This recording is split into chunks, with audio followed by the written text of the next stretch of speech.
সংযুক্ত আরব আমিরাতের দুবাইয়ে ইউক্রেনের একটি ড্রোন বিধ্বংসী ড্রোন ডিপোতে হামলার দাবি করেছে ইরান।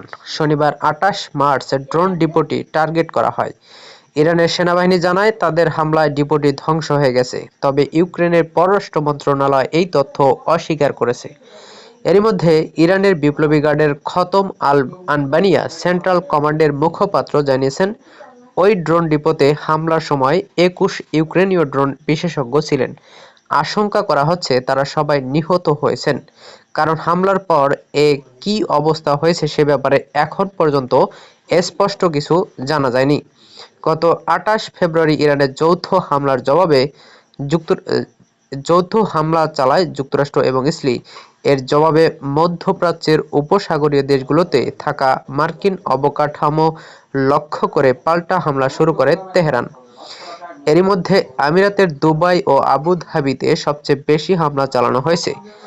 হামলার ব্যাপারে ইরানের সেনাবাহিনীর সেন্ট্রাল কমান্ড বলেছিল, সংযুক্ত আরব আমিরাতের দুবাইয়ে অবস্থানরত মার্কিন কমান্ডার ও সৈন্যদের গোপন আস্তানাগুলো লক্ষ্য করে হামলা চালানো হয়।